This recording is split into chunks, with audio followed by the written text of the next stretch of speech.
பொதுவாக வந்து இப்போ என்ன சொல்கிறது, ஒரு கலைஞர் புதுசாக ஒரு விஷயத்த வந்து பண்ணுறாரு அப்படின்னு சொன்னால் பாராட்டுறவங்க நிறைய பேர் வந்து இருப்பாங்க, அதை பற்றி விமர்சிக்கிறவங்களும் வந்து நிறைய பேர் இருப்பாங்க. அது சமூகத்தில் வந்து இருக்கக்கூடிய ஒரு என்ன சொல்லுவோம், ஒரு வியாதி அப்படின்னு சொல்லலாம். சரியா? இப்படி அப்போ நீங்கள் ஒரு புதுசாக ஒரு விஷயத்த வந்து பண்ண ஆரம்பிக்கிறீங்க, அல்லது டிக்டாக்ல வந்து நல்ல ஃபேம் வந்து கிடைச்சதுக்கப்புறமா அடுத்த கட்டமாக வேறு ஏதாச்சும் பண்ணணும் அப்படின்னு சொல்லி யோசிக்கும்போது ஒரு சில பேர் உங்கள் கூட வந்து நிற்பாங்க, பாராட்டுவாங்க, உங்களை வந்து புஷ் பண்ணுவாங்க. ஓகே இதெல்லாம் நீங்கள் பண்ணு, நான் வந்து உனக்கு சப்போர்ட் பண்ணுறேன் அப்படின்னு சொல்லி. ஆனால் ஒரு கட்டத்தில் பின்னுக்கு நின்று விமர்சிக்கிறவங்க வந்து நிறைய பேர் இருப்பாங்க. ஸோ அந்த விமர்சனங்களை தாண்டி தான் நம்ம வந்து போகணும், அதுக்கு வேறு வழியே இல்லை. அப்படிப்பட்டவங்க பேசுவாங்க, அதை தாண்டி தான் நம்ம போயே ஆகணும். ஸோ அந்த மாதிரியான நேரத்தில் வந்து உங்களுக்குள்ள வந்த அல்லது நீங்கள் பார்க்குற நேரத்தில் உங்களுக்கு கிடைச்ச விமர்சனம் அப்படின்னு சொன்னா என்ன? விமர்சனம் வந்து நிறைய வந்திருக்கு. நான் அதை வந்து ஞாபகத்தில் வச்சிருக்கிற அளவுக்கு வந்து நான் அதை திங்க் பண்ணுறதே இல்லை.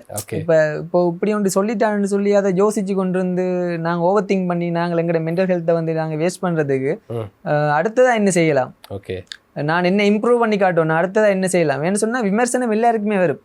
எவ்வளவு பெரிய ஆளாக இருந்தாலும் கட்டாயம் வந்தே தான் தீரும், அது யாராக இருந்தாலுமே கட்டாயம் வந்தே தீரும். ஏன்டா எல்லாருக்குமே எங்களை பிடிச்சிட்டா வந்து தளபதி சொல்ற மாதிரி லைஃப் பேஸ்டாக போர் அடிச்சிருக்கிற மாதிரி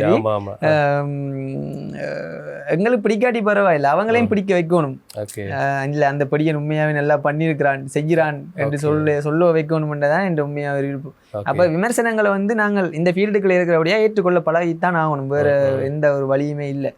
அதால நான் வந்து நெகட்டிவ் கமெண்ட்ஸையும் சரி இப்படி ஒருத்தன் சொல்லிட்டான்னு சொல்லி யோசிச்சு கொண்டு அதை ஃபீல் பண்ணி கொண்டு இருக்கவே இல்லை. அதால எனக்கு ஒன்றும் ஞாபகமும் இல்லை என்ன பண்ண. பட் ஆனால் கொமெண்ட்ஸ் வரும், அது ஒன்றுமே செய்யலாது, நல்ல விதமாக வரும் கூடாத விதமாக வரும். இதையும் எல்லாத்தையும் ஏற்றுக்கொண்டு பழகி வாழ பழகணும், அவ்வளோதான். இப்போ ஒரு இலங்கையில் உங்களை ஒரு ஸ்டாராக வந்து நீங்கள் உங்களை நிலைநிறுத்தணும் அப்படின்னு சொன்னால் அதுக்கு என்ன மாதிரியான எஃபர்ட்டை இப்போ நீங்கள் எடுக்க ஆரம்பிக்கிறீங்க? ஒரு கலையண்டு வரைக்குள்ள வந்து தனியாக பாட்டு பாட மட்டும் தெரிஞ்சால் வந்து இந்த காலத்தில் மக்கள் மனசில் வந்து நின்று பிடிக்கிறது கொஞ்சம் கடினம், கஷ்டம். எனக்கு தெரிஞ்ச அளவு தனியாக பாட்டுண்டாகவன் அது மட்டும்தான் தெரியுமன்ற மாதிரி முடிச்சு விட்டுருவினோம். அப்போ நான் எங்களால் என்னென்ன ஏழுமோ அதை வந்து கட்டாயம் ட்ரை பண்ணணும். அது வருதோ வராதோ அடுத்த பிரச்சனை, கட்டாயம் ட்ரை பண்ணணும்.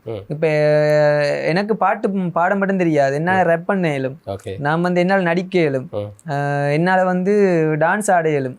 அப்போ இப்படி நான் ஒன்றைன்னு நான் இப்போ கெட்டு கொண்டு வரைக்கல, நான் கட்டாயம் ஏதாவது ஒரு வழியாலேயாவது மக்கள் மனசில் நிற்பேன். அந்தபடியே நல்லா டான்ஸ் ஆடுவான், அந்தபடி நல்லா பாட்டு பாடுவான் யோசிக்கிற அளவாவது நான் என்னால் வச்சிருக்க இயலும். ஓகே,